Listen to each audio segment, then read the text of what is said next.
Right, Netanyahu, Israel. Okay, we're starting in 1 minute. Jennifer, you're okay? Yeah. Okay. All right, 7 p.m. It's time for us to get started. So, folks, this is going to be recorded. So, audience members, you're off camera and muted.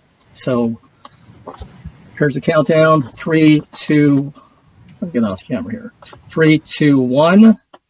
Jen, wait 3 long seconds after action. 3, 2, 1. Lights, camera, action.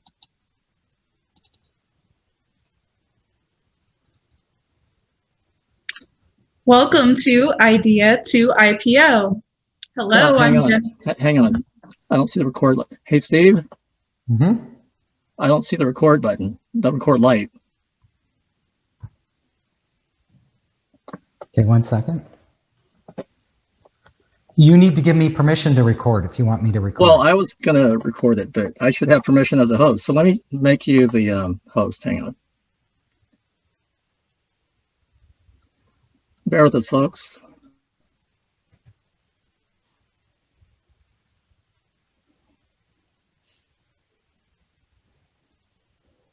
Okay.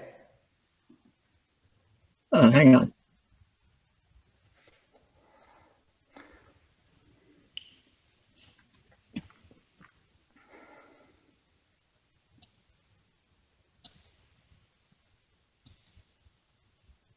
Okay. So after we get started, make me the host so I can manage the waiting room. Okay. So let's do that countdown again. Audience members, stay off camera because we're going to be recording. Countdown, 3, 2, 1. Lights, camera, action.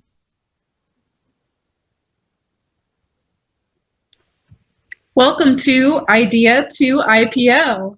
Hello, I'm Jennifer Stowell, and Idea to IPO has been hosting tech startup events in Silicon Valley for many, many years.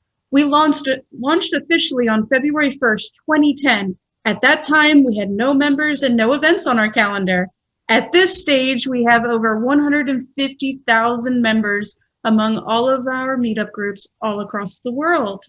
We have organized, promoted, and produced over 2,621 events. By any standard, by any measure, we are the most active, most prolific startup event organization in the history of Silicon Valley, bar none. We organize venture capital panels, legal workshops, networking events, and more. These days, we are 100% online. We hold an event nearly every day of the week. Please check out our schedule at idea2ipo.com. Our featured speaker today is Steve Hoffman, or Captain Hoff, as he's called in Silicon Valley, the captain and CEO of Founderspace, one of the world's leading startup accelerators. He's also an angel investor, venture capitalist, serial entrepreneur, and author of several award-winning books. And he's passionate about helping entrepreneurs succeed. Ladies and gentlemen, Captain Hoff. Captain Hoff, please take it away. Wonderful to be here. Thank you so much for the introduction. And it's great to be collaborating with Idea to IPO. We have worked with them a long time. So yes, in Silicon Valley, they call me Captain Hoff, and people ask me, why do they call you that? Well, originally, it was my gamer handle. I am a gamer. I've actually developed a number of video games, computer games, mobile games throughout my career. And I did 3 venture-funded startups. So I'm very familiar with venture funding. I've been in the trenches. I know exactly what it's like to be in your shoes as an entrepreneur. And I have also worked out of a VC office, one of the top Sand Hill Road VC offices in Silicon Valley for 9 months, helping them vet startups. And now, that was in the early days, and now I am a venture capitalist. So I fund companies all over the world through our fund and through Founder Space's partner funds, where we have partner funds here in Silicon Valley, as well as in China, in Europe, and in other countries. So no matter where you're from, we are open to receiving your business plans. We are open to collaboration. And I will tell you, now that COVID is ending, I will be spending 100% of my time traveling. I will become a digital nomad. I'm tired of being locked up, trapped in my house. And in the coming year, I will be venturing out to work with our partners all over the world. And hopefully, I will get to meet many of you in person. So it's wonderful to be here right now with all of you. And I will tell you, I have invested in, mentored, coached hundreds of different startups throughout my career. Founder Space has been around over a decade, incubating and accelerating startups. And what I'm going to share with you tonight are the 10 commandments of venture capital. And these are the rules that I have learned the hard way.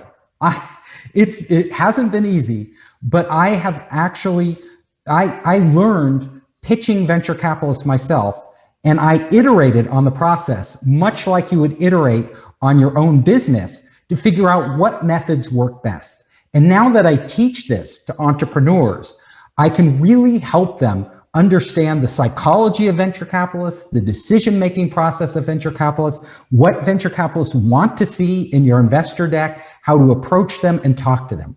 So I will address a number of these in my talk tonight. And then I want to encourage all of you out there to ask me questions, whatever questions you have. My only criteria is you keep the questions short. Each person gets one question, unless we're out of questions, and you can type them in the chat. I will read them off, and we will do that at the end of my talk. So when we hit 8 o'clock, 8 p.m. California time, so 1 hour from now, I will open it up to your questions. So start thinking, take notes, and we'll get there. Now, I think that I've given the introduction to myself. What I would like to do is take you all to the presentation. I'll walk you through the presentation, and then afterwards I will appear back on screen. So let me share my screen with you.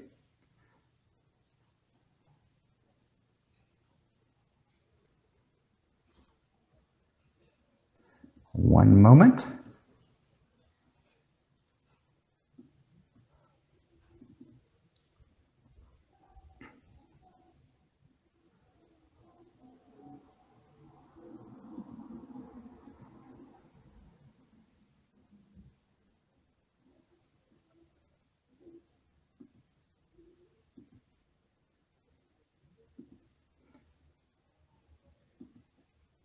Here we go. Can you all see the presentation now? Nod your head if you can see it.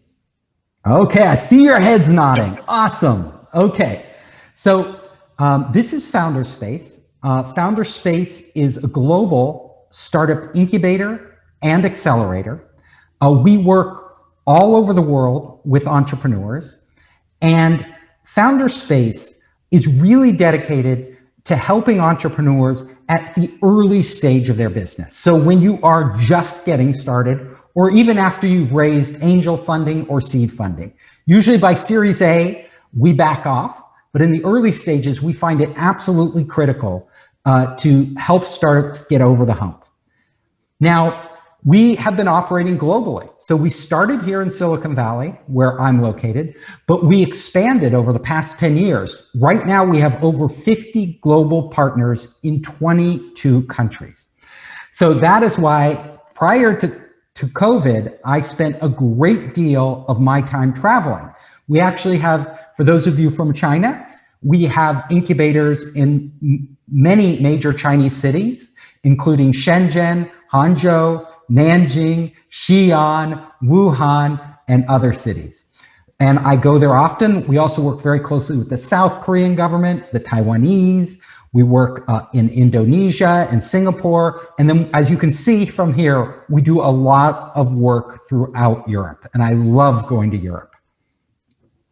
So Founderspace, as a startup incubator and accelerator, we've actually been ranked by Forbes magazine as the #1 accelerator for overseas startups. That's because of our global reach. Also, Entrepreneur magazine ranked us the #1 for overseas startups. I am also an author, and my first book is a bestseller and an award-winning book. It is called Make Elephants Fly. The elephant is your big idea, that dream you want to get off the ground. Only how do you get an elephant to launch, to take off? It seems impossible. But in the book, I take you step by step through the process that successful entrepreneurs here in Silicon Valley and around the world have used to actually innovate on their idea and actually take it through the entire process, scaling the business and bringing it to the customers, validating and growing. My new book is about to launch, and it is being published by HarperCollins, the global publisher. And it is called Surviving a Startup.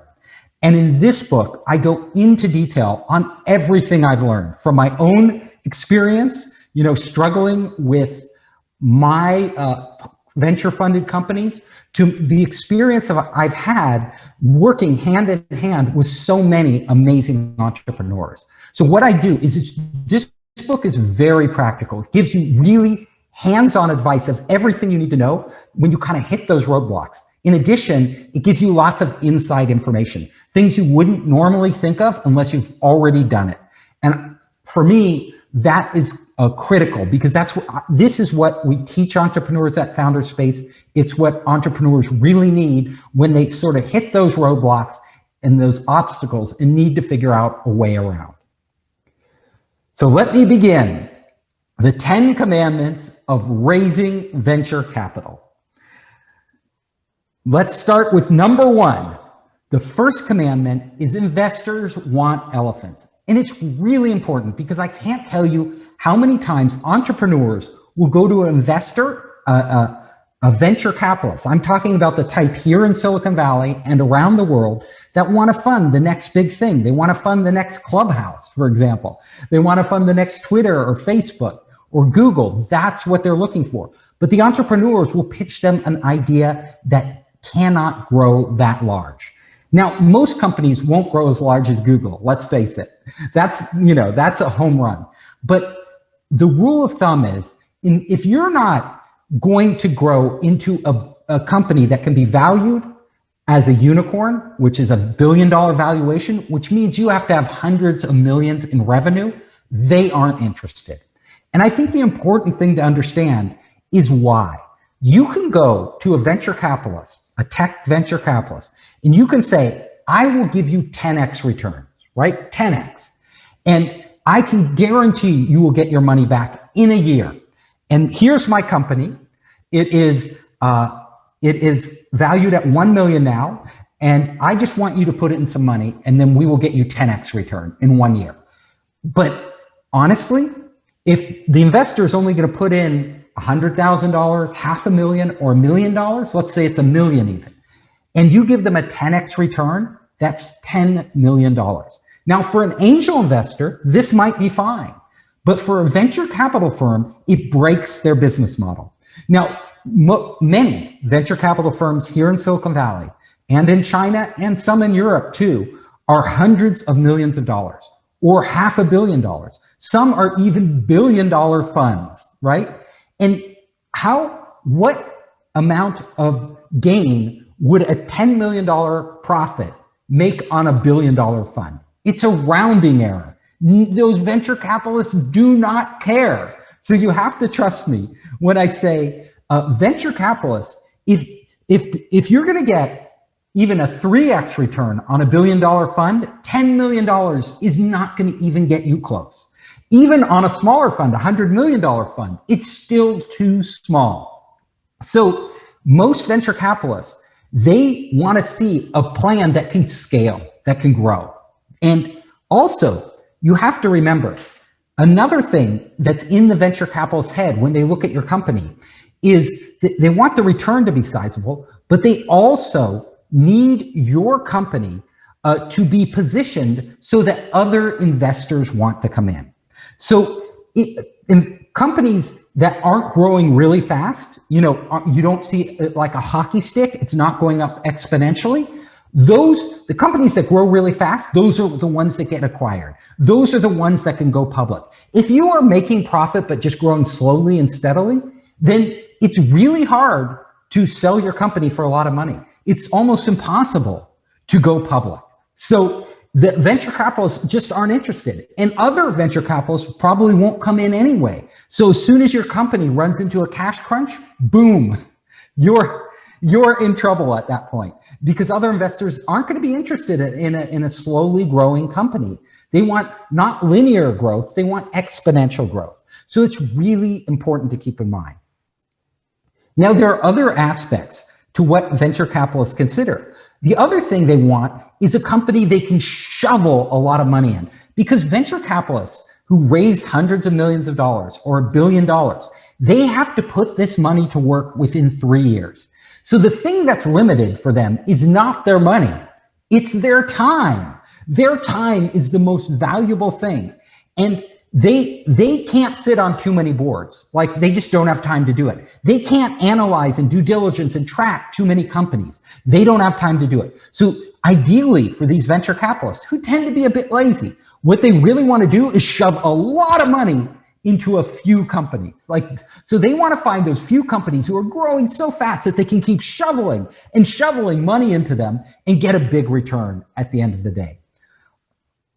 Also, venture capitalists, even if they're early stage venture capitalists and they don't have a lot of money to shovel in, they still need to see that you're the type of company that is on track to get further funding from the big guys, because they know without funding from the big guys, you're not going to IPO. We're not going to see the big exit.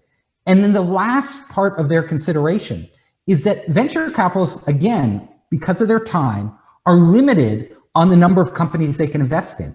So even if one company seems like a sure bet, but a small bet, they're going to pass. Now, why would the venture capitalists pass? Well, because they operate on a portfolio strategy. A portfolio strategy basically means that if one of their companies becomes the next Uber or Facebook or Twitter or you name it, the next big company, Palantir, if one of their companies becomes this in the portfolio, its profits dwarf everything else in the portfolio. All the other companies added up won't touch it. So all they care about is getting one home run. Like, they just want one home run in their portfolio. If they get two, great, but one is called a fund maker. So if they have a fund maker, it makes their fund. Game over. Like, this thing has gone. But they know that they can only have a limited number of companies in their portfolio. So they want every time they invest to be a possible fund maker. Each one of those is like if you play baseball, if you're up to bat with the ball, each one of those is a pitch. And they want that pitch to be the potential home run. So if your company cannot become a fund maker, even if it's a decent business, they're going to pass. This is how Silicon Valley venture capitalists think. This is how all the big venture capitalists think globally. They're like, no, it's not worth my time. It won't be the fund maker. I don't want to deal with it. I'm too busy. That's how they operate. You have to look for other types of investors in that case. There are a number of investors who invest in traditional businesses. There's a number of especially smaller angel investors and individuals and corporations which will invest for different reasons.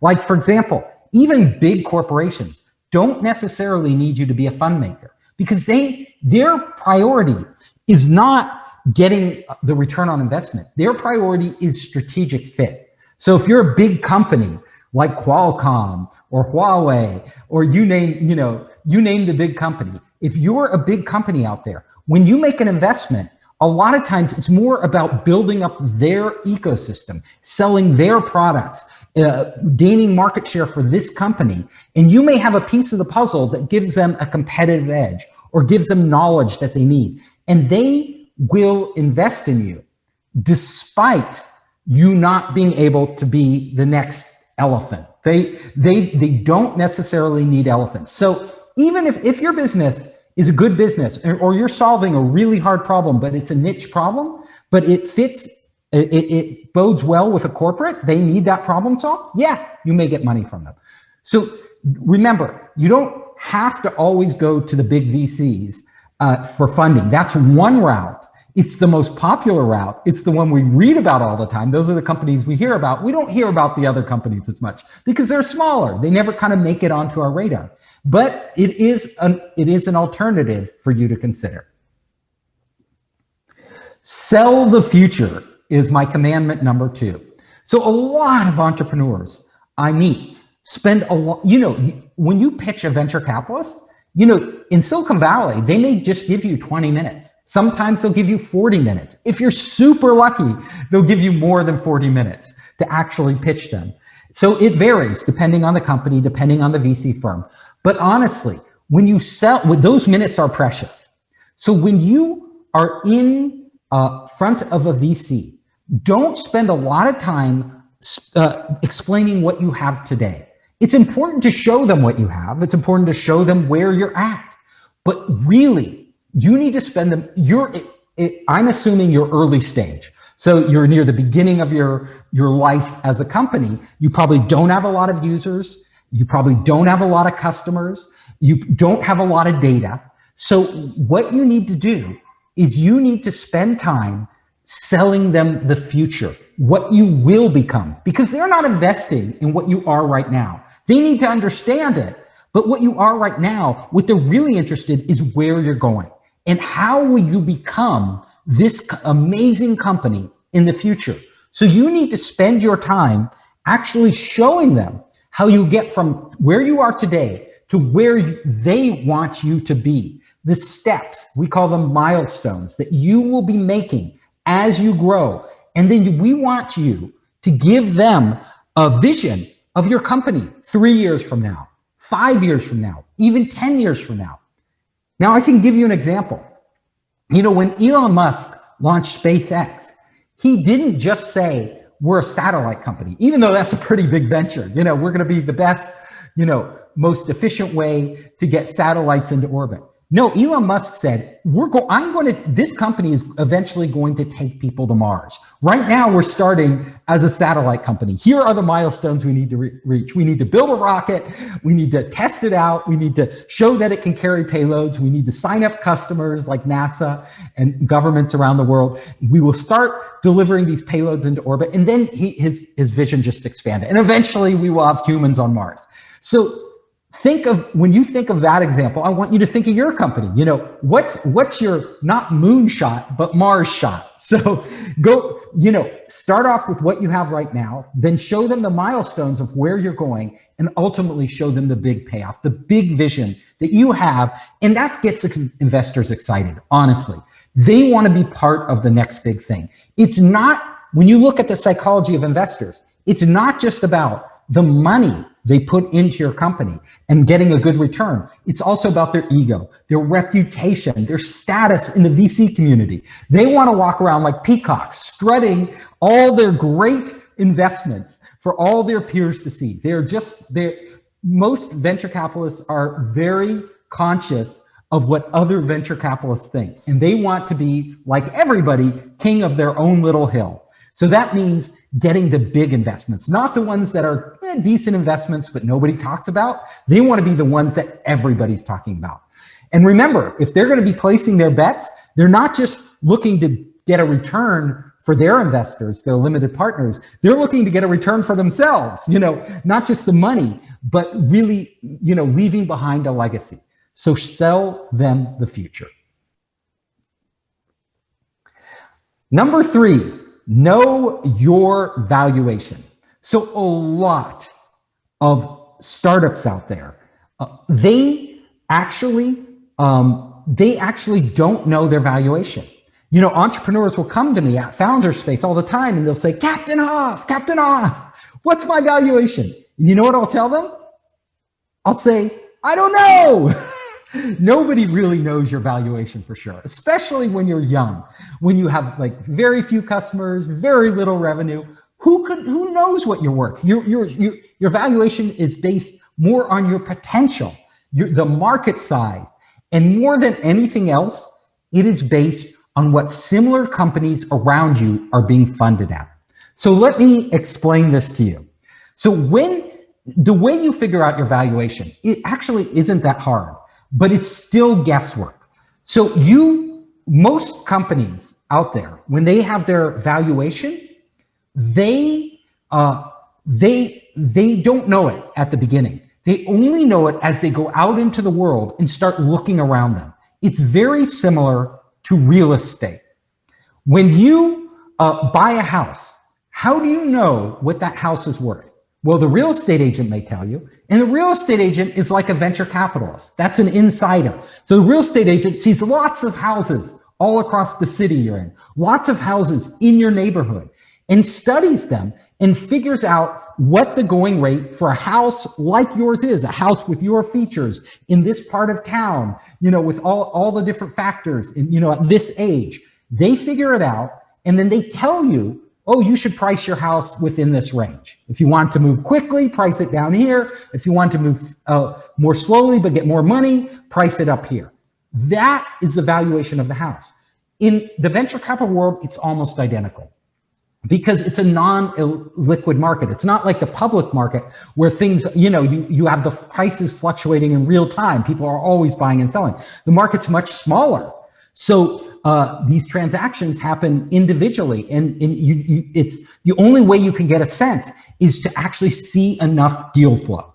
So you need to tap into people like this real estate agent, but in the venture community. That could be advisors who see a lot of deals. That could be an incubator accelerator like Founderspace, where we see a lot of deals, or it could be other venture capitalists. But don't ask the venture capitalist you're pitching to for your valuation. First of all, they'll want you to tell them, because they don't want to come in too high.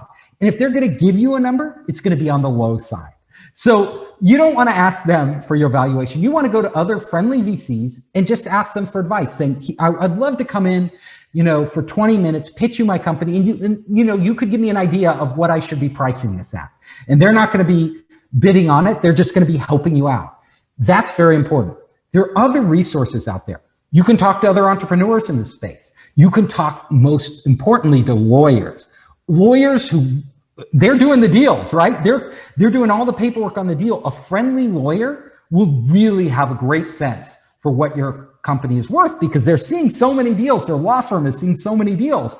So when you go to them and you might want to retain them, and you start talking to them and say, what do you think my company's valued at? What do you think I should be pricing at? Perfect person is lawyers who do these deals.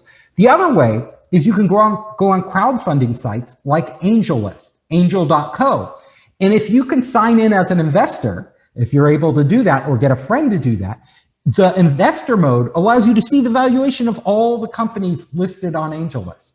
So in other crowdfunding sites do a similar sort of thing. So instantly you can start to compare your company to all these other companies and get a really good sense for what you're worth. That's how you figure out your valuation.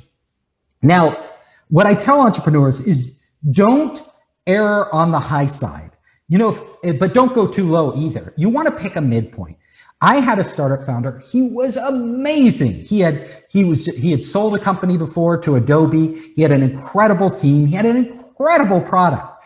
But he came to me with his valuation, and he was like, Captain Hoff, I'm valued at 20 million. That's what we want to go out at. And I was like, looking at his company, and it's like, look, you have a great team. You've done a lot before, but this is the very, you really, all you have is a video and a PowerPoint. You haven't proven your market. You don't have anything else. You haven't even built your prototype yet. You are not a $20 million company right now.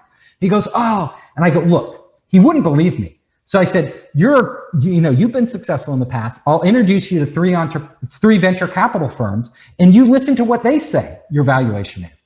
So he goes to the three. They all tell him it's too high. They say, it's too rich for me. I'm passing. He comes back to me and said they wouldn't invest. It was too much for them. And I go, lower your valuation. But he refused. A year and a half later, he came back to me. I finally got funded. I finally got funded. And it took him a year and a half. But by that time, the market had moved on. There were other people with similar ideas in the marketplace. He'd gotten money, but he'd wasted a year and a half. Which is worth more? You know, the extra bump in valuation that he might have gotten, or just pricing it at a competitive rate, closing the deal and moving on. I will tell you, it's pricing it at a competitive rate. Time is more important than money. If your company becomes a unicorn, you will have enough, even if your share is smaller, you will have more than enough money, trust me. But you don't want to do anything to jeopardize your chance to beat competitors to the market. And that's what he ended up doing. So know your valuation. If you're not getting bites from VCs, if they're telling you it's too high, lower it. You know, trust them. If they're not investing and they tell you that's the reason. If they tell you another reason, that's fine. But if they say it's too rich, you know, these guys, they told them that. So listen to the investors. Number 4, know your competitors.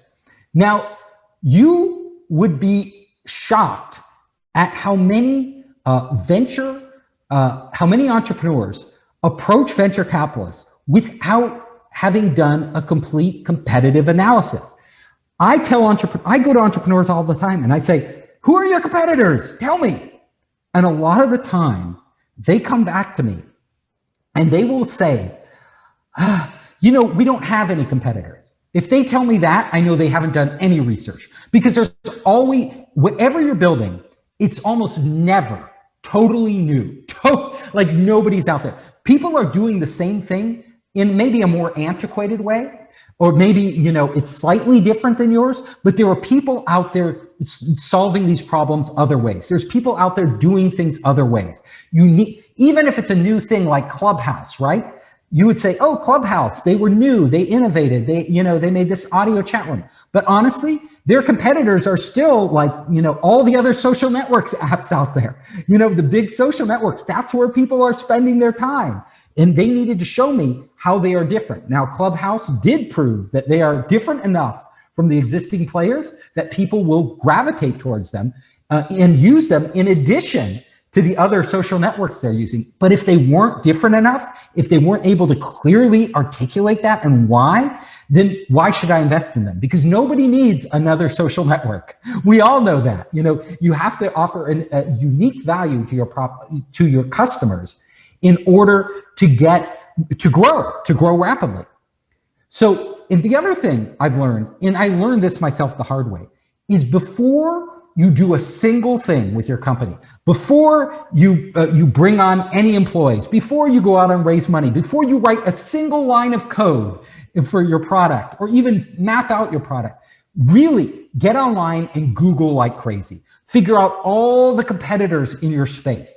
Because honestly, if there are other competitors out there and you go and you try their products and they are pretty darn good and you don't have anything that is really that different from what they have, maybe you'll have a few extra features, but features are add-ons. What you need to be able to offer customers something either exponentially better, like so much better than the competitors that they all switch to you. So you need to know exactly what that is, or you need to offer them something totally different, a different value. If you can't do one of those two things, you're dead in the water before you even start. You can waste as much time as you want, you're going nowhere. You should kill that idea and start researching again on another idea. Too many entrepreneurs spend months diddling on an idea because it's fun to build stuff without looking closely at their competitors. And all they find out is that somebody's already out there. They already have traction. They already have name brand value. And we're really not that much better than them. So we will die. That happens all the time. The next thing you need to understand is that even as your company grows, you need to monitor your competitors. It doesn't matter. Every single week, you need to be on your competitors' sites and seeing how they're innovating, what they're doing, what features they're adding. Are they copying you? And if they have a great idea that seems amazing, you should follow fast, copy them quickly, embed it into your product. You do not, this market is so competitive. Once somebody hits critical mass, especially with the network effect, that company can explode and leave everybody else in the dust. And as we know, it's a winner take all world. So you should be spending, and your employees and your co-founder should each be spending as much time in other people's products as your own. It seems crazy, but it's the smartest thing you could do. You need to know every one of their flaws. How can you fix those flaws? How can you overcome those headaches that people have using the other product? Everything they're doing great. How can you take the things that they're doing great and incorporate them into your product? You need to know it right away as they evolve, and they're always evolving. No matter how large you get, you can't take your eye off the ball, and the ball is your competitors. Investors need data. So this is absolutely important to know. When you're a startup, it's not enough to pitch them a great idea. Most investors, even though they're called venture capitalists, they are not that, they honestly aren't that adventurous. Most venture capitalists I know are pretty darn conservative. They want to believe it's a sure thing. And the best way to show them your company is a sure thing is to present them not just a business plan with a hockey stick graph and all this flash. The best thing is to show them hard data that validates your assumptions. So how do you get this data at an early stage? Let's say at the very beginning. It's easy later on. Like once your startup is cooking and you have rapid user growth and or rapid revenue growth, it's a no-brainer. You'll have investors lined up outside your door wanting to invest. The hard time to get money is at the beginning when you don't have that proof. So what do I recommend you do? Well, first of all, there are a lot of ways to get this proof even before you've launched your product. We all know Indiegogo, Kickstarter, crowdfunding sites like that. You can put your product up there, see how many people respond. This is especially good with consumer products, not B2B products. See how many people respond, sign up, give you money, how much press you get out of your campaign. That can be proof to investors. Now let's say you don't want to go on Indiegogo or Kickstarter because you're afraid they'll copy you. You're afraid somebody will copy you. You can run your own independent campaign, private campaign. All you need is an ad network like Google Ads or Facebook Ads. You figure out the target demographic that you're after, and you drive them to a page that's, that's an obscure page that nobody would find any other way. You drive them there, and then you have a video of your product, you have a description of your product, you have a buy now button. You measure how many people click on buy now. When they click on buy now, you say the product's coming soon, enter your email address, and we'll alert you when it's ready. Or if you want this special price, you can put down the money now, you'll get it half off or whatever. All of that incredibly valuable data for a consumer product to your customers, even for a B2B product. Another way is just get in front of your customers. Like get in front of your customers. If you're selling to big corporations, show them the product. A lot of these corporations, if they really need it, they will write you a check to build it. It's happened to me before. I've gotten like hundreds of thousands of dollars to build my product from big corporations before we had any investors. Great validation. If you can get that, the best. If somebody's writing you a big check, nothing's better. If they won't write you a check, get a letter of intent that they are going to buy it, that they really need it. Get some proof. And another way, and you can do this with consumers or with corporates, it really works best with B2B customers. Set up a video camera every time you go to the customers, or you could take your phone and have somebody on your team record you pitching them and record their reaction. Ask them permission, of course, but record their reaction and listen to what they say. If they turn around and go, yeah, oh, that's a nice product, come back later and we'll try it out. If they say that, first of all, I'll give you a hint. You're dead. You're dead in the water. Anybody who says you have a nice product, come back later, is giving you the blow off. Because most people will not tell you your product sucks. They will just say, come back later, and then they won't return your calls. Like, that's how they do it. That's how people do it. So if everybody's telling you it's a nice product, come back later, you are dead. What you want to get is the reaction like, oh my God, this solves a real problem for me. Or, oh my God, this is amazing. I want to use it. When can I get it? When can I get in? How can I get this? If you get that reaction, even if you get no money, capture it on video when they give it to you, and then splice together all the different customers who give you that positive reaction. Splice them all together, make a short 2-minute video clip of all these customers, 10 seconds each, giving you like this amazing reaction and telling you why they need your product. And then you go out with this video and sit down in front of investors, show your investors. Then I will tell you, it's incredibly powerful. It costs you no money, just your time. The next thing I say is when you're going out to talk with investors, when you're speaking with investors, don't go out in your mind asking them for money. Because if you go out, I'm going to get the money from them. This time I'm going to close the deal. I'm a closer. I'm going to get the money. If you go out, you become like a used car salesperson. If you walk into a car lot, or let's say Best Buy to buy a television or something, and the salesperson is like, come on, buy this. And they just start rattling off all the features and they just like push you to buy the product. It's off-putting. You're like, I don't want to be forced to buy this product. Instead, what most people like is when the salesperson comes up to them and instead of just jabbering away, they listen to the person. Like, what are you interested in? And they listen really closely.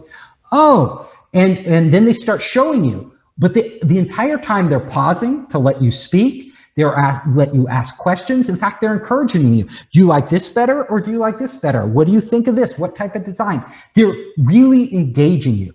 When you pitch investors, you want to engage them. You want to have a conversation with them. You don't want to be going after their money.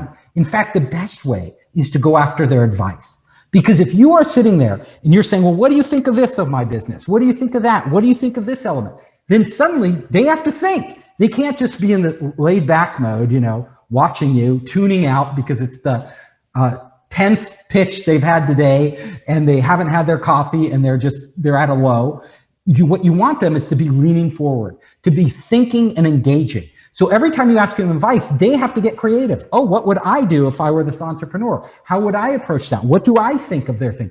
They start to invest mentally in your business. You are getting them to, in a way, be your partner. This shift in psychology from them being the observer, the judge, to actually having to give you advice, having to participate, turning on all their creative juices, makes them emotionally begin to invest in your company, and your chance of a sale go way up. You never have to talk about the money. You never have to push them. You just have to engage them in a dialogue where you and them are kind of partners in figuring this business out.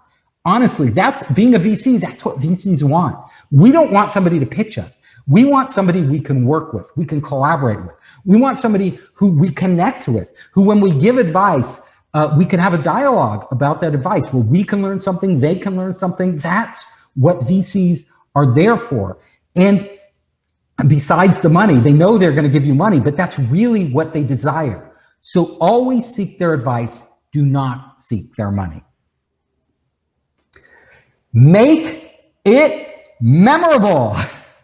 Number 7, let me check the time. I want to make sure we're on track. Okay, 15 more minutes till Q&A. So make it memorable. When you go into pitch a VC, remember, you want to leave them with an impression. I've been a VC. I get pitches all the time.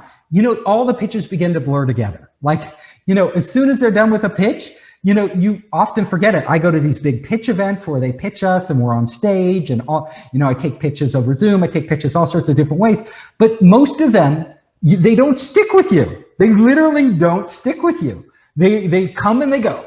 So when you have that chance to get in front of investors, do something special. So I was at a startup pitch and everybody in this startup pitch was given 10 minutes and there were 20 entrepreneurs and they all got 10 minutes to pitch.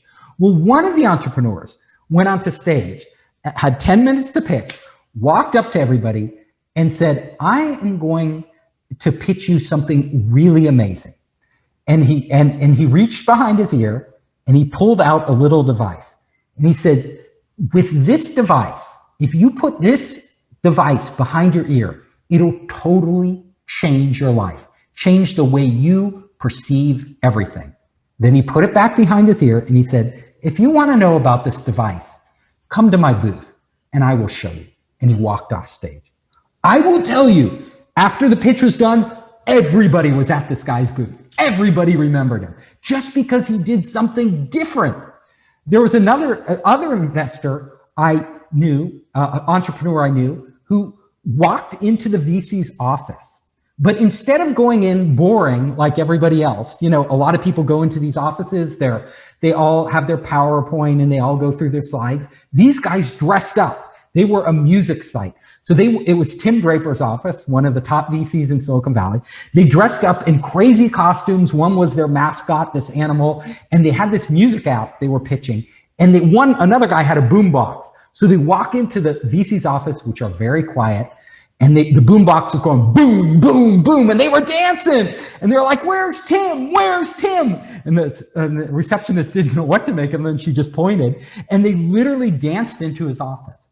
And they came out of that office, 40 minutes later with a $400,000 check. They made an impression on Tim. He was having a boring day probably, and he thought, well, if these guys can if they're this crazy, they gotta have something, right? They gotta be in the music scene. I wanna give them a chance. So make it memorable. I'll give you a few more tips. If you have a robot, don't show a video of your robot. Bring it in to the VC's office. If you are a food tech startup and invented some new cool food, bring it in. Have them try it when they're doing it. If you're at a pitch event, bring it to the pitch event. Have it at your booth. Tell everybody they can go to your booth and get a taste of this lab-grown salmon or whatever you're cooking up. I had one of the first virtual reality startups come to me, very, very beginning of virtual reality. And they were like, Captain Hoff, help us with our business plan. I was like, forget your business plan. Show them the virtual experience. That's all they need to see is put the helmet on them. They've never tried this. It's just the beginning. You will get funded. And I introduced them to 3 venture capitalists, just 3. 2 weeks later, they had raised $5 million from one of them. So it was show them the product, make it memorable. Create competition. My next rule of thumb, when you are doing your pitch, you need to let the venture capitalists know that they are not the only one in the world. And you are not desperate. They have competition. Honestly, most VCs, if you don't create some sense of competition, they will not move. They will take their time. It's literally, let's say you go in and you're looking for a house, right? And you see a pretty nice house and it meets all your requirements. And the real estate agent says, you say, will this house sell? And the real estate agent said, nah, this house isn't moving. Take your time, go around, look at some other houses and come back later. What would you do? Well, you'd go see if there's another better house out there. But if the real estate agent says, this house is really amazing, this is a hot property. If you don't put in a bid soon, somebody else is going to jump in and put in a bid. If the real estate agent says that, you're more likely to actually put in your bid for the house. So keep that in mind. It's common sense, but a lot of entrepreneurs forget this. I'm not a natural salesperson. I am now, but I wasn't when I started. I had to learn it. And my first angel investor strung me along for 9 months. 9 months. Kept saying, I think I'll invest, but then they wouldn't invest. They would ask for some information. We'd go out to coffee. They would never invest. 9 months later, they just dropped off like the radar, after wasting my time. So my rule is when you're in the VC pitch, when you're talking to VCs, you literally let them know there are other people out there interested in my company. And my time is very limited. So if you aren't willing to step forward and commit within, the next few weeks, I've shown you everything. I've shown you, I've shown you our business plan. I've shown you the product. I've shown you everything. Maybe you've had a couple meetings with them. I need your commitment. Otherwise, we won't be back because whoever I show it to next will probably take the whole deal. And I have people I'm going to be showing it to. Let them know. Fear and greed. So what I like to say is that in investor psychology, their fear of losing the deal their fear of losing the deal has to be greater than their fear of losing their money. It's like a scale. If their fear of losing the deal is greater than their fear of losing the money, they will close. So and the fear of losing the deal is that you're going to go out and find other people like who will close the deal, and they will have missed out on the biggest thing, the next clubhouse, when they could have come in at the very beginning. But this thing is moving, this thing is hot.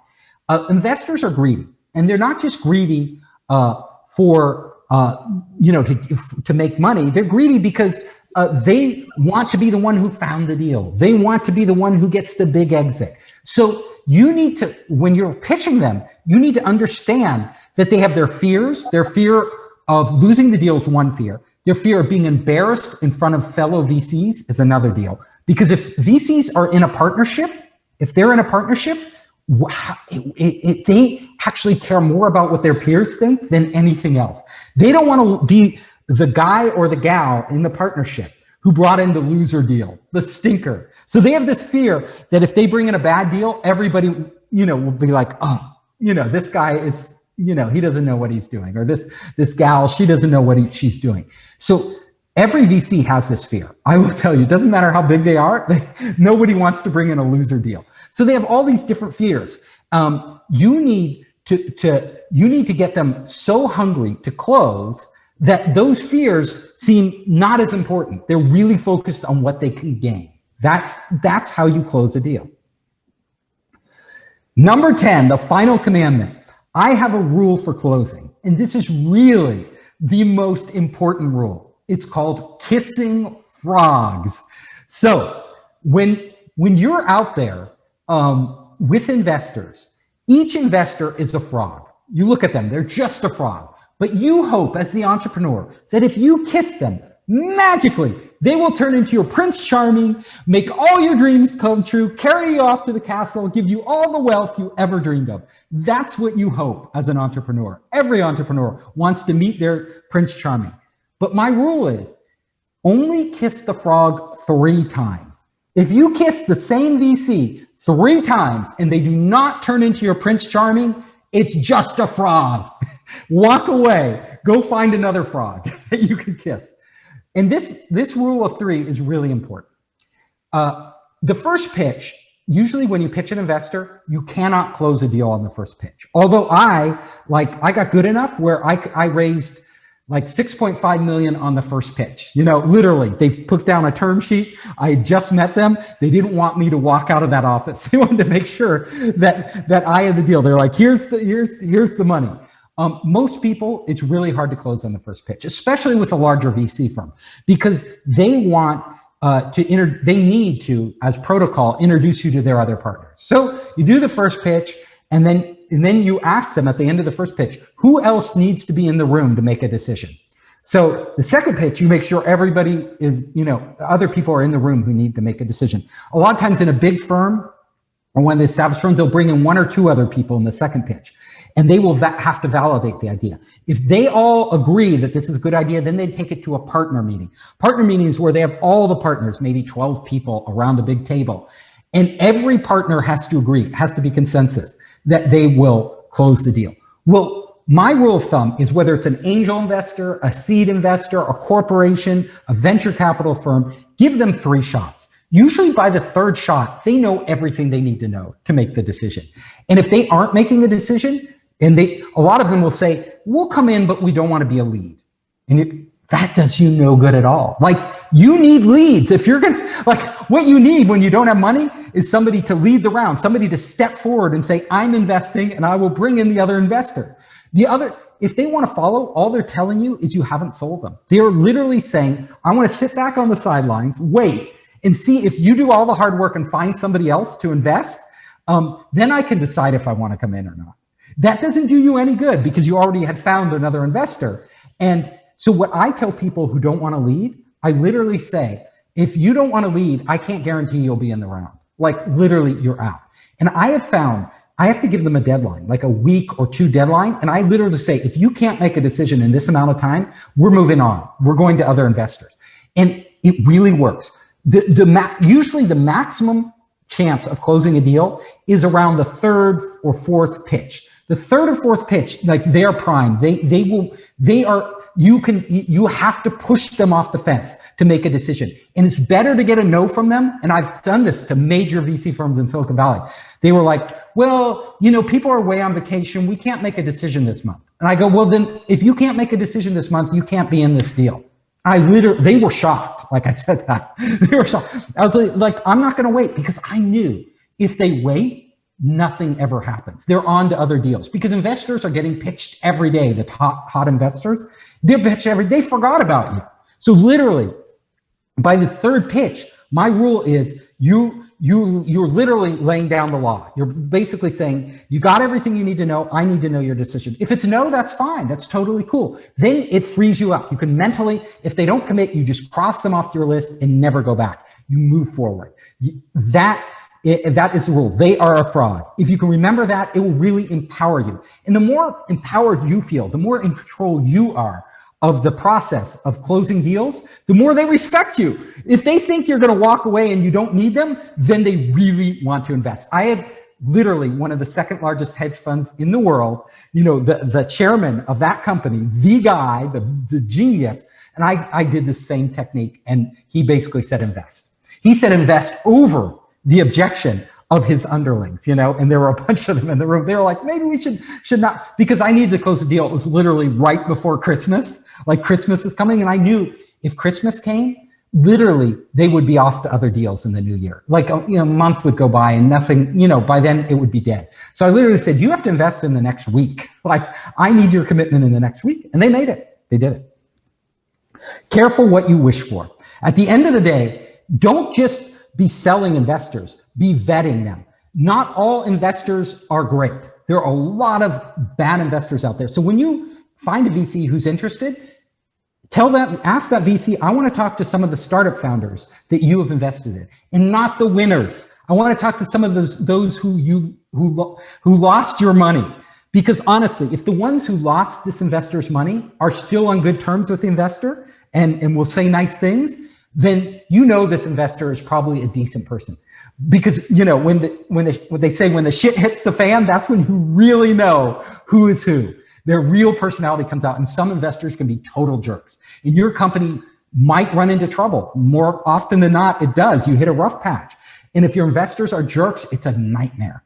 Don't take their money. So go interview people they've invested in, ask them to invest in companies that didn't work out well. Say, you want to talk to them, find out how their experience was. Even if you have to go look at their portfolio, do some homework, Google it, find those startup founders and connect with them. Really worth your time. So before we go on to Q&A, let me say a few things. I have a couple things to say, and then we will get to all your questions.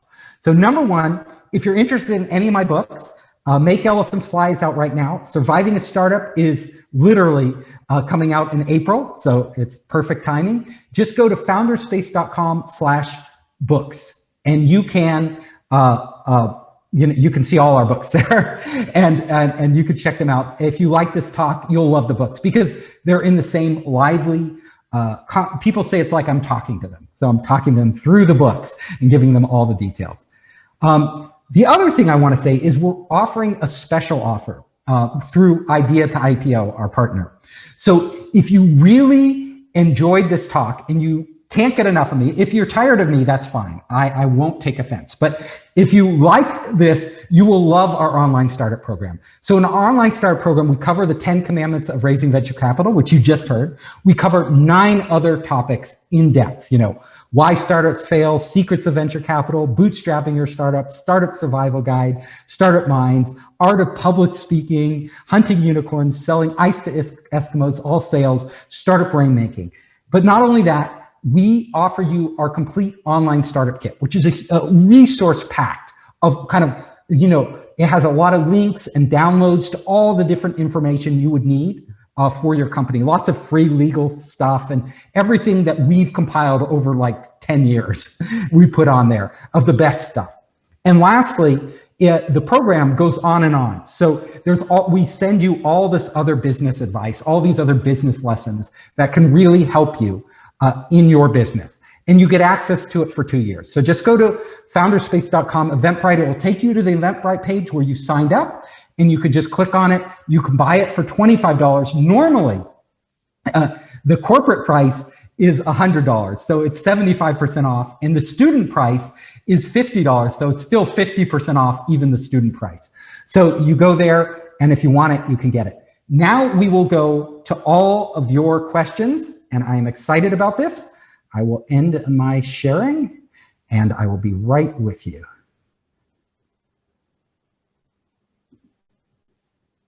Stop sharing. Okay, great. I'm back. So we are going to go to your questions. If you want to ask a question, just type it in chat. I'm going to go through the chat right now to see what you're saying. And let's see what questions are coming up. So, thank you for that compliment. So who has a great question for me? Let me get this. Okay, is there a question there? Any of you have a question? Oh, question here. What's the typical size of an elephant for a 5 million investment and corresponding percentage of business traded for 5 million, for a $5 million investment? So the size of an elephant, let me just say, the size of an elephant, hopefully this will focus, but you can hear me. The size of an elephant is it doesn't matter whether it's a $5 million business, if I understood or it's a $20 million business, doesn't matter. What they're looking for is market size. So they're looking for market size. It used to be they were looking for $1 billion market, like $1 billion market. That's the addressable market you're going after. I mean, there's $1 billion, not the total market, but the market of your customers who will really be buying can reach $1 billion. That's kind of the bare minimum. Today, it's up to like 2 billion or more sometimes. But the elephants the smallest elephant that most VCs in Silicon Valley would be interested in is $1 billion market. And so they care about your market, that your product can grow. It's like they want it. Whales is another word for elephant, but you can't grow a whale in a fish bowl. And the size of the bowl is the market. So they are looking for an ocean out there so that you can grow from this tiny minnow into a giant fish. The other part is the corresponding percentage of business traded for 5 million. Oh, so the rule of thumb for investors is let's say if they want 20% of your company. So in every round you do in Silicon Valley, it differs from country to country. It can change. But for every round of investment you do, the total investors, all the investors combined in that round, usually aim to take a combined total of 20%, with the lead investor taking the biggest portion and the followers taking much smaller portions. So you be prepared to give away roughly 20%. It can be 25%, sometimes 30, sometimes 15. You know, the numbers are all over the place, but the average is 20%. So for example, if your pre-money valuation is 4 million and you are raising 1 million investment, the total investment, the total valuation of your company would be $5 million, which means that 1 million in investment post-money is 20%. That's how they do the math. That's how they're looking at it. So if you are valuing your company at 8 million, then you would be raising $2 million. So for every, so if you say, if I want to raise $2 million, then my valuation has to be justified as an $8 million valuation. And because the combined 8 plus 2 is 10 million, 2 million is 20% of 8. Very simple to understand. Let me go to the next question. Okay, another question here. How to approach with an idea that does not involve coding or easy setup like pharmaceutical idea or something electronic. We won't have an MVP in this case as we need funds for that. Yeah, so this is a case of a lot of people. Like they have an idea, but it's really difficult to launch without any money. It's hard to build stuff. So here's my thing. As an investor, the most the thing I care about most is not your product. Because if you're early stage, whatever prototype, alpha version, beta version you show me, probably pretty crude. So it's probably not great anyway. What I really value in an entrepreneur is, have you figured out the product market fit? That means, have you figured out that customers really need your product and that there are a lot of these customers out there so you can grow a big business? So that's what I need to show you before I give you the money. So I tell entrepreneurs, don't even build a product at the beginning. Spend all your time getting your team together, this amazing team, because that matters. I need to see that you can implement the product that's in your business plan. I need to see that you have the team, these amazing group of people you've brought on already who believe in you. They're working for equity because you have no money. But with this team, you can actually implement the product. That's what I want to see. Then I want to see that there's the market out there and that you have a product vision that hits a sweet spot. That's something nobody else in the market has. You need to explain to me in depth why customers need this and why nobody else has offered it. What have you discovered that all these other people in the space haven't figured out yet? What technology will you be using? If you won't be using any technology, I don't care. Like, a lot of great companies don't use new technology. Like even Facebook, Twitter, they coded in 2 weeks. It wasn't technology intensive. The technology didn't matter. It was just like off the shelf technology for Twitter. Facebook was PHP, off the shelf technology, MySQL database, nothing.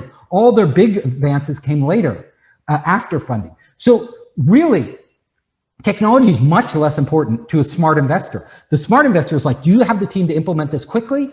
If I give you the money, and what have you figured out that's so special? And how can you prove it to me? Like, how can you prove it to me? Have you talked to 100 potential customers? What have they said? How can you show me? Can I call these customers up and talk to them and find out why they really value your product? That is what I need. So focus on that. Okay. Getting very passionate there. Let's go to the next question.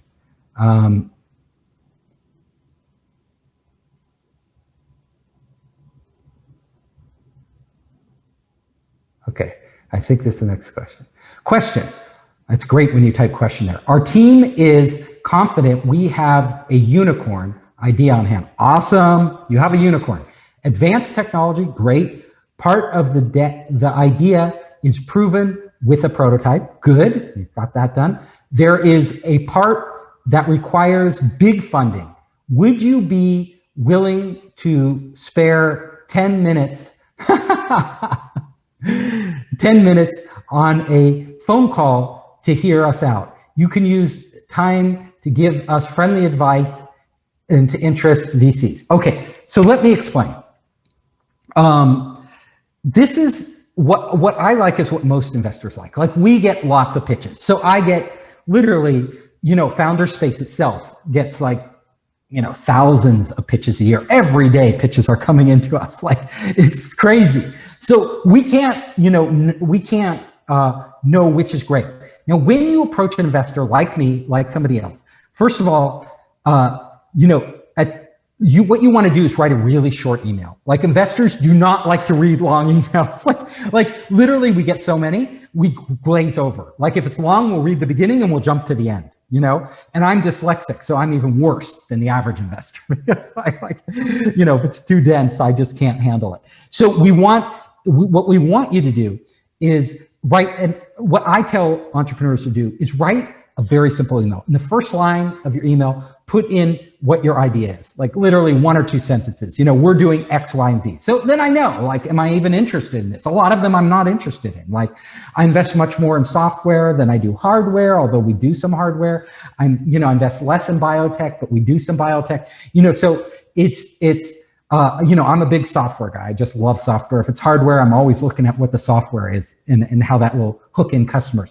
So put that up front, the idea, and then put 3 bullet points. The 3 most important things the investor I need to know about your company. Like, what are they? Like, that your team is, out of MIT Media Lab, that you won this amazing award for your technology, and number 3, that you have 5 customers already lined up, chomping at the bit to get in on your thing. Whatever it is, the 3 most important things. Below that, put a link to your investor deck. So I can just click on it. If I'm interested in that, then I can click on it, go through your deck and go deeper.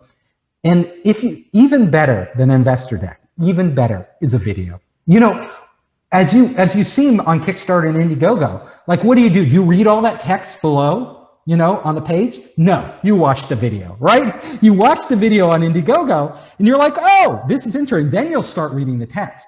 And honestly, we want a video like you would get on Indiegogo. We want to see you, the founding team. We want to see your faith.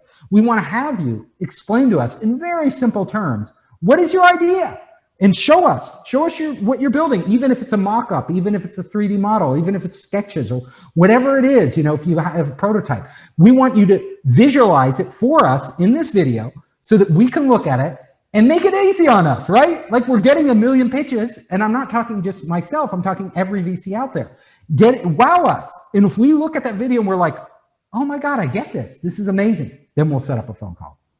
You know, the thing is, we get so many pitches that no phone call is 10 minutes. Like if you're committing to a phone call, they never, everybody says 10 minutes, but it's really hard. Like unless you're a rude person like Simon on, you know, whatever, American Idol or whatever, you know, unless you're a totally rude person and will just cut people off, you can't limit the phone call to 10 minutes. You know, it's going to go on and on and on. So I tend to be a polite guy, so I'd rather filter out at the beginning and then put a lot of my time into something that we're really serious about investing.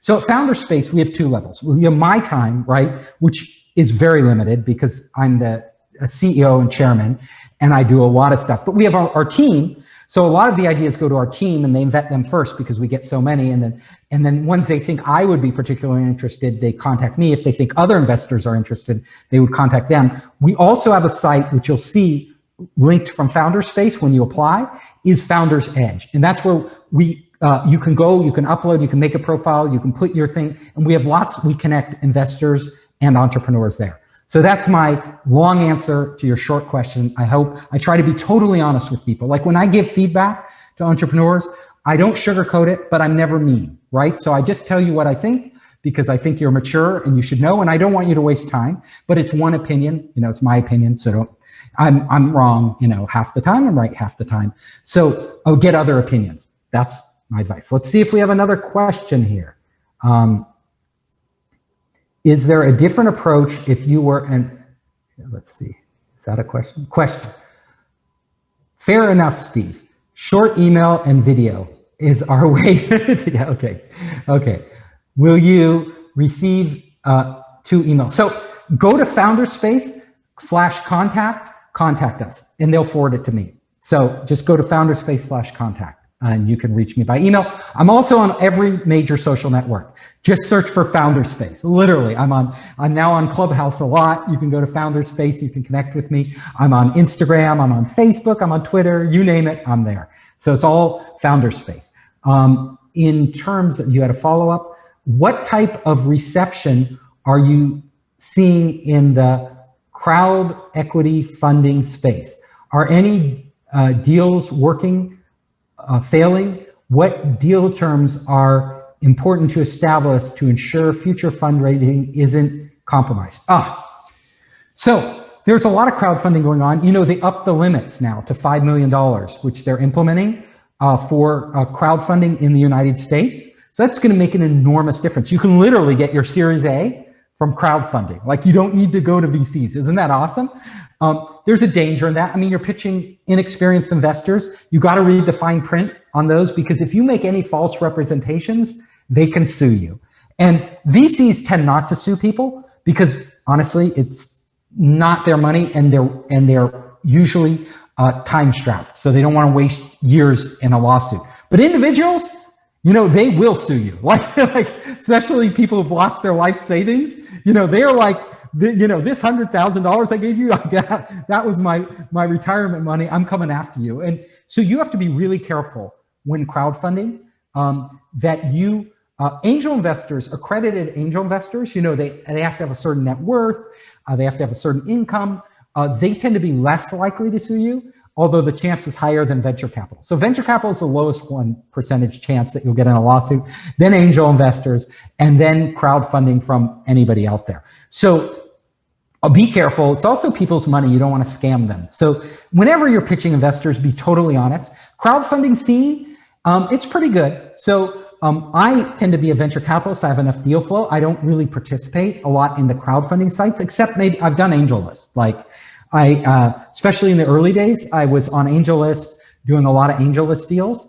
Now I just tend to do deals directly with entrepreneurs because we have so much deal flow. But there are a lot of good angels on AngelList, and they're accredited.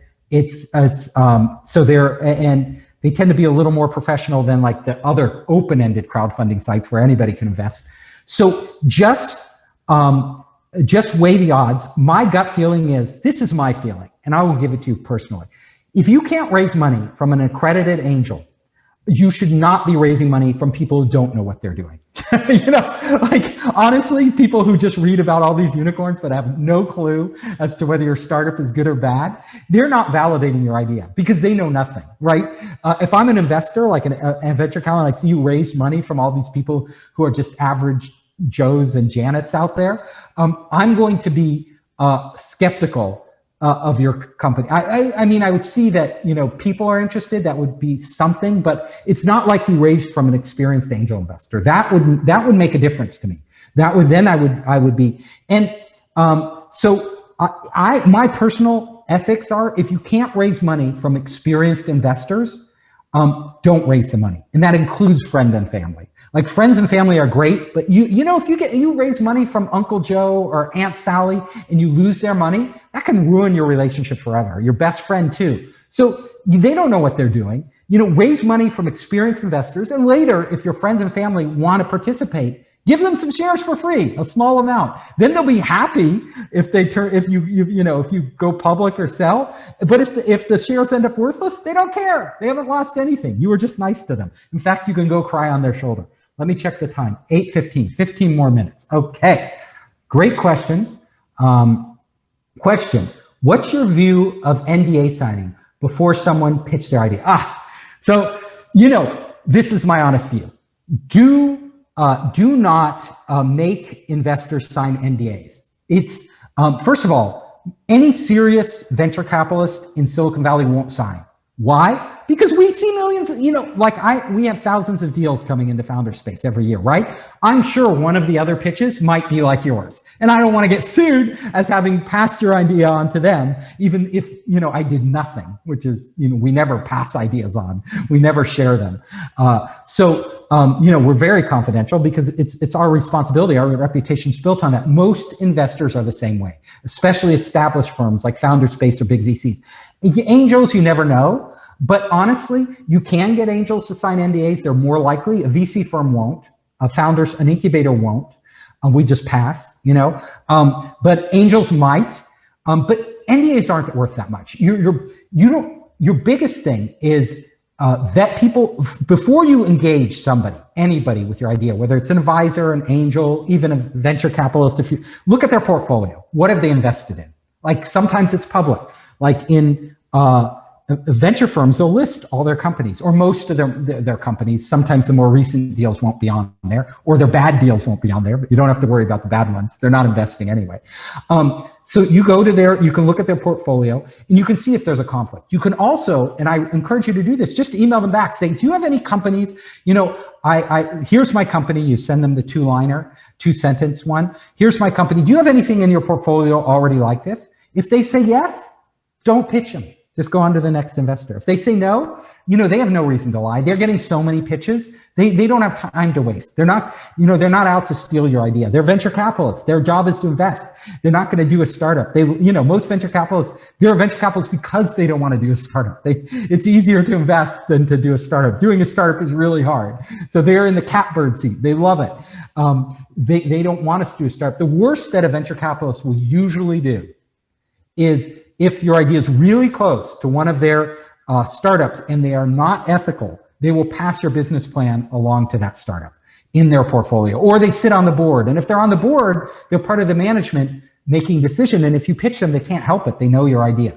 So just ask them. That's my advice. And then don't worry about it. Don't worry about NDAs. Honestly, don't worry about talking to people. Your idea will probably not get stolen. And even if it gets stolen, that will probably not determine whether you succeed or not.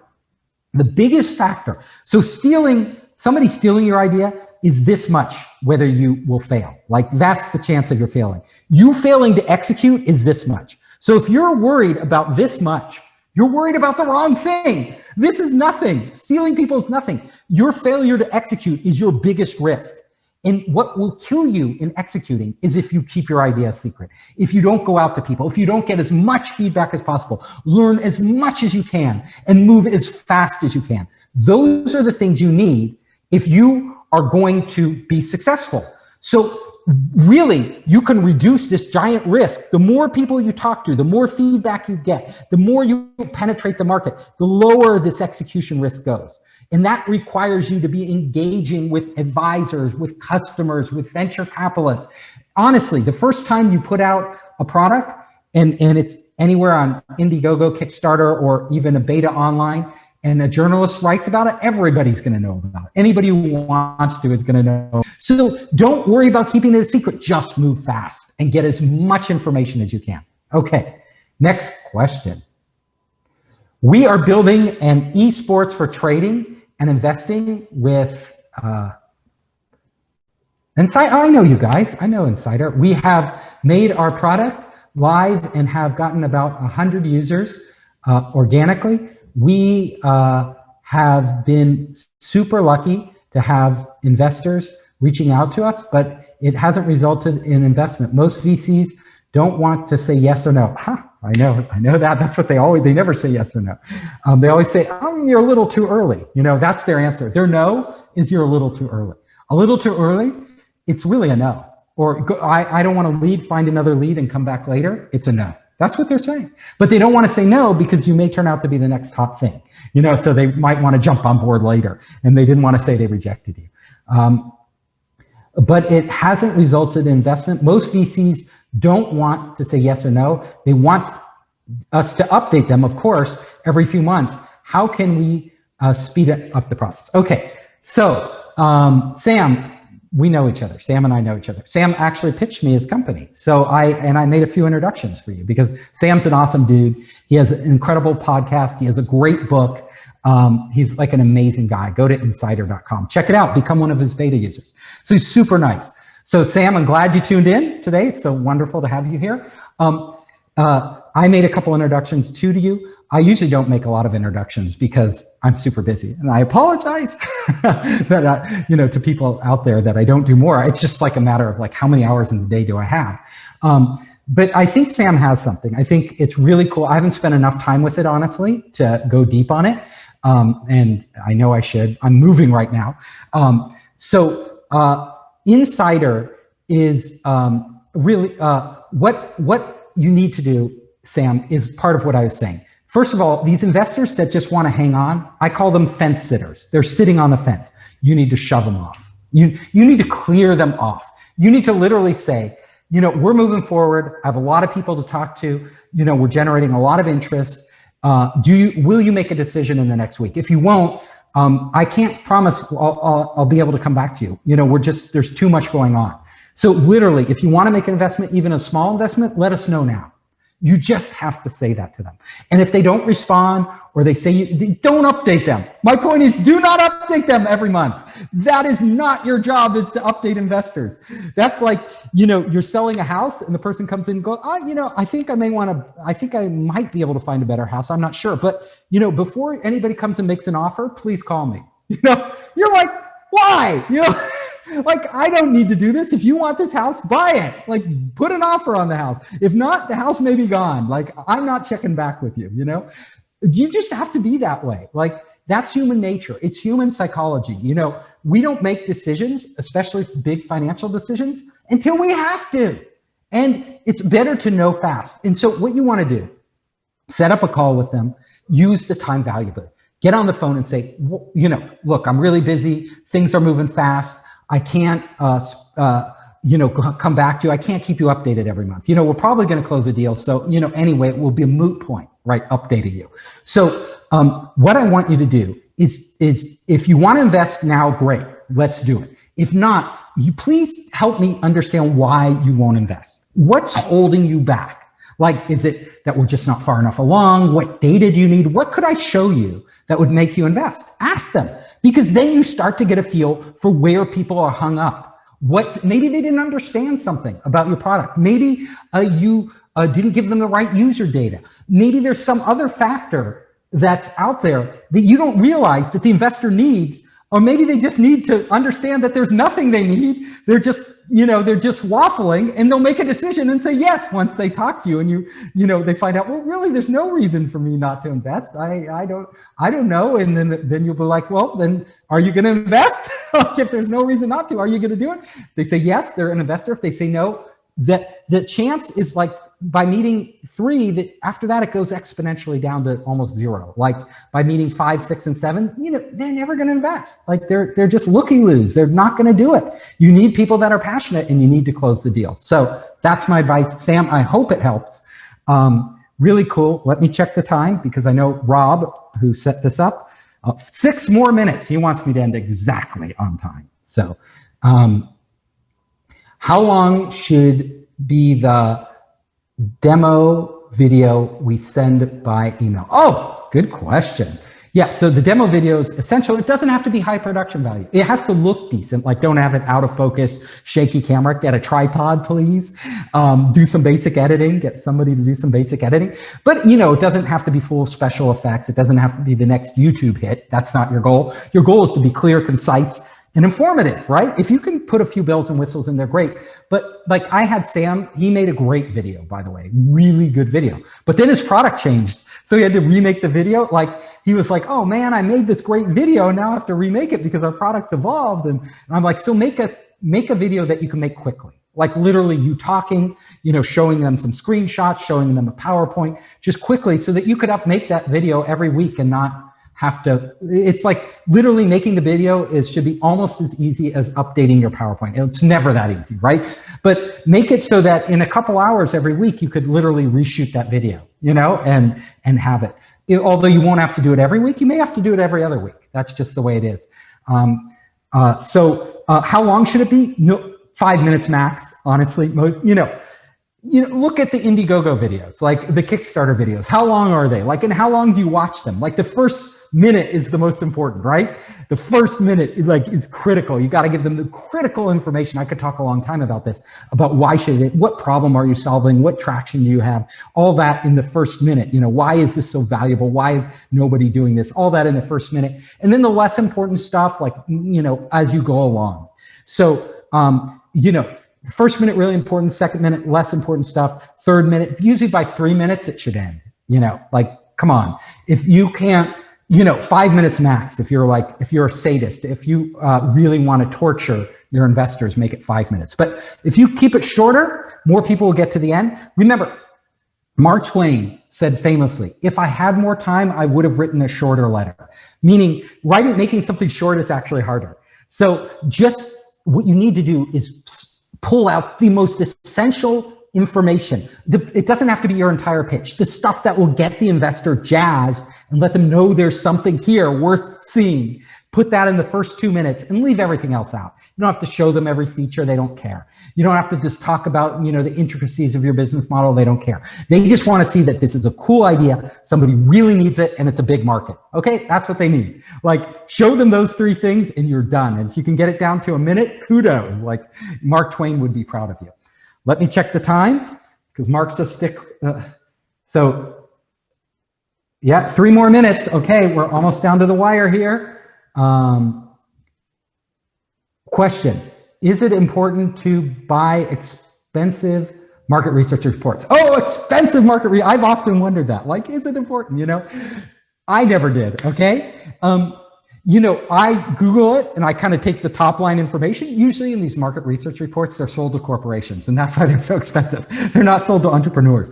So usually they put the teasers and the headlines. And honestly, your PowerPoint presentation should be literally, you don't want too much text in there. You literally want just the like bullet points, right? The highlights. I like each page of my PowerPoints that I pitch, it might have like one sentence on it. So I try to keep them really concise. So usually that headline of the market size and this and the growth rate is enough. That's like all you need. You don't need all the nitty gritty. That's for a corporation that needs to deliver a big report to their boss and, all that. You just need like, this market is growing by 20% a year, and the market, and by 2025, it'll be a $10 billion market, stuff like that. That's enough for VCs. VCs, they know the markets pretty well. And so all you have to do is remind them that you're onto something big. That's it. And the more time you really need to spend is what's so special about your product. That's where you need to spend the most time. Who are the competitors? Why can you beat them? And why will customers go absolutely insane, or consumers, if they're using it, for your product? What's the thing? It's usually not a laundry list of things. It's like, what's that one thing that they just absolutely will go nuts over? And that's what the investor wants in a pitch, whether it's a PowerPoint or your short video. So all the rest can go out the window. Time is, I think we've come to the end. I know there are more questions out there. I'm sorry I can't answer them all, but I will be back. So I will be posting on Eventbrite. You can come to Founderspace. I post all the meetings on Founderspace. I will be out there. I love questions. I love talking to entrepreneurs. I think you can already tell. I got to get better lighting because it got dark here, and I usually I got to get better lighting for this. But I look forward. I really wish you guys good luck in your work. I look forward to hearing some of your pitches and meeting you soon, because I'm going to be hitting the road as a digital nomad, traveling around the world, and going out to meet with entrepreneurs. So no matter where you are in the world, if there's a big event coming up and like you're part of a big conference and you want to invite me, or you give me some excuse that's important enough to travel to Indonesia or wherever you are, Czechoslovakia, I will be there. Just go to Founderspace, contact me. And I'm going to be permanently traveling. So I'd love to show up on your doorstep, and, then we can really talk. Take care. Stay safe. See you soon. Bye, guys. Bye. Thank you. Bye, Sam.